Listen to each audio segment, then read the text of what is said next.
Yo, remember when you first heard of Arma 2 DayZ? Remember watching Frankie's videos and were like, yeah man, I want to do this. I want to do a handstand on top of a huge ass building just to get a semi-boner and my blood flowing, and then go out to kill countless numbers of zombies and bandits and, do all sorts of stuff along the way. I mean, it really wasn't long before we fell in love with the whole survival aspect thing. And every now and then I get a feeling that all of us are just waiting for that one game, one hybrid to make up for all that lost time. But during the whole waiting process, there have been so many unsuccessful attempts of survival games, and none of them, I do mean none of them, had more than one way of getting wet. Therefore, Scum decided to alleviate the problem. Get your whole body wet, get only parts of your body wet, your entire outfit, as well as only a piece of your outfit. Getting wet in survival games has just entered a new dimension. You thought that zombies can be a problem, but now you can just stand in the rain for 15 minutes, get soaked, and then just enjoy the sight of your clothes getting dry. Never before seen or experienced, and I'm pretty sure that coming up next will be something like getting bitten by a mosquito and having your character wave his arms in futility against the little buggers. Until then, put as many layers of clothes as you can and get ready for off-the-charts wetness levels. Everything goes down the drain, the performance issues, the sheer unplayability of almost every survival game, new age survival game out there, yeah. Everything drops to the ground, and lo and behold, we have new ways of getting wet.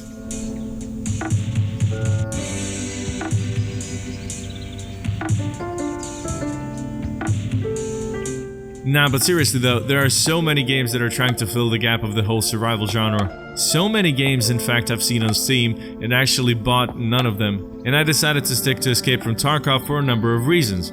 First and foremost, people who didn't try it and are still quite skeptical and think that the whole thing is going nowhere, for everyone who thinks that way, even if EFT flunks after a few years, and there's like minimal chance for that to happen, simply by looking at just how much effort the guys are putting into the game. And so far I've gotten my money's worth 1,000-fold. I regret nothing. But that ain't gonna happen, it's not gonna flunk. Cause it comes from a studio that really cares about their product and is doing everything to improve the buyer's experience. There have been a lot of miscommunications. I'm trying my best to deal with those alleged accusations, and from a player's perspective. First of all, it's not only their promises that the community is getting, it's all going towards a certain goal. Yeah, okay, usually it does take some extra time for the updates to get polished and whatnot, and then again the game is already pretty sweet, and now a certain thing comes to mind when talking so much about upcoming survival games, and especially the ones that are already in production. What does it take for a game like that to be good? To be actually good, and enjoyable, and good, and enjoyable some more, and good.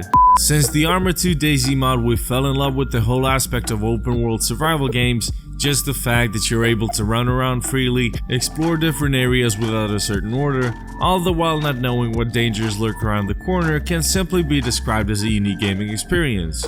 And while this idea was eventually supposed to be transformed into a standalone badass game, as time passed we all kinda lost hope, and the hype was eventually gone.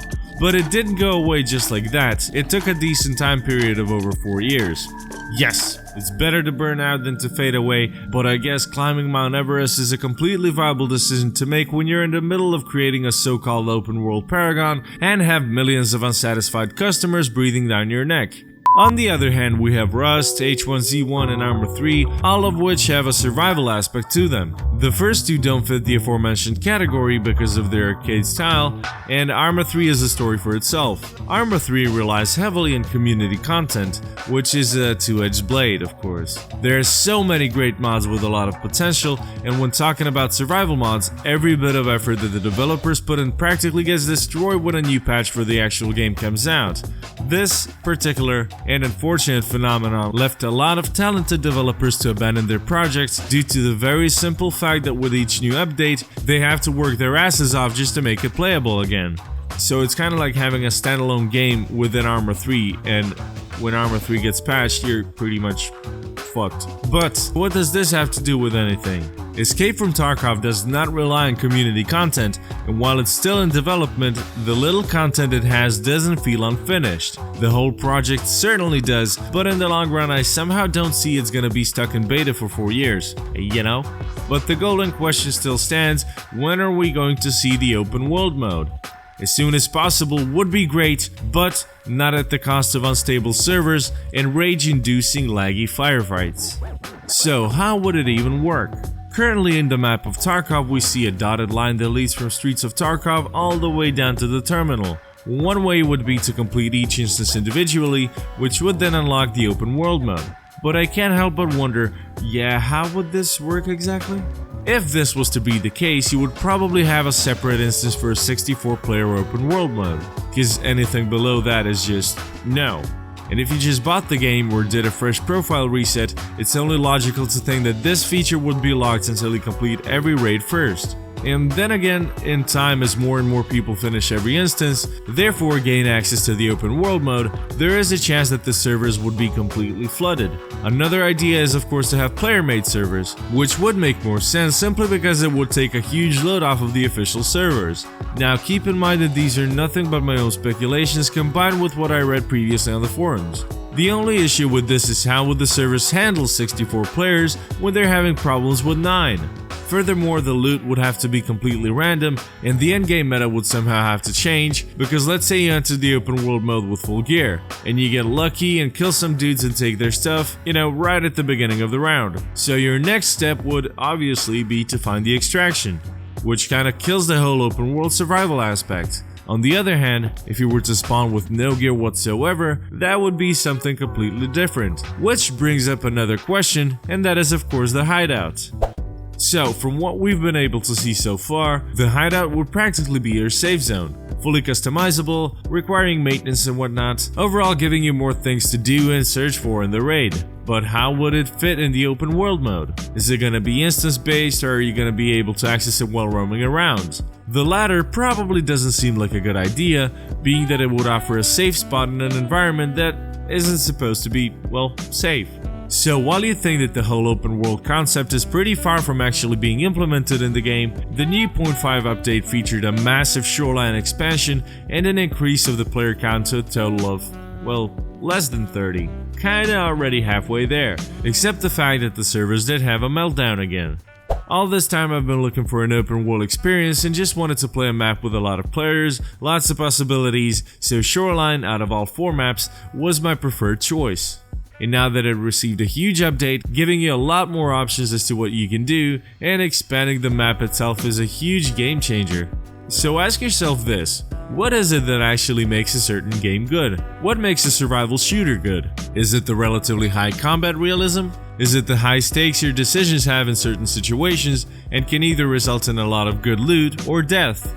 Is it the rewarding feeling when you start out with nothing and end up with more stuff that you can actually carry, and the very well-known fear that you're gonna lose it? Being all alone in the whole thing with great atmosphere and graphics, I think that we can all agree that there's a little bit of everything at play here. But for myself, the most important feature of every survival game is that very thin line between an impressive realism and simple, good old-fashioned fun. For every survival game enthusiast, one cannot exist without the other. And that is exactly the hardest thing to find in the majority of games today. It's not a relaxing feeling I want when running through a desolate place, it's the exact opposite.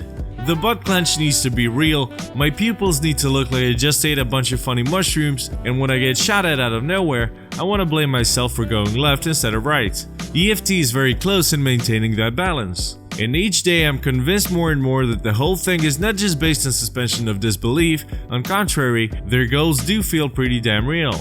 Just think about the updates the game is getting. It's not heaps of useless shit like hats, clothes, and weapon camos, and more clothes. It actually feels like a real beta testing, with all its pros and cons. The occasional crashes and the like are common, but just think about the actual content that's being brought into the game with each patch. Huge changes of game mechanics, gear that's only gonna increase in numbers, but you get different possibilities with existing gear, and slowly but surely, the biggest issue of all, or should I say server instability, is far better than it was. And to top it all off, you can't get wet. Not by going in the water. Why the fuck would you want to go into the what, get a wetsuit and camp for 3 hours? Ain't gonna happen, bud. Dude, I want to go and explore, get in firefights and risk losing what I have. I don't care about my clothes getting wet and having to dry every single piece of clothing I have on. I don't want to spend unnecessary processor power just to absorb a damn shirt getting dry and be like, wow. But don't worry, when it turns out that it has crappy gun mechanics, you can always be like, hey, but there's 99 ways to get wet. Alright dudes, feel completely free to share your opinion on the matters discussed in this video. I'd appreciate if you dropped a like, and of course subscribe to the channel because, it helps me out and whatnot. And until next time, take care, don't forget about your potassium intake, and I'll see you in game.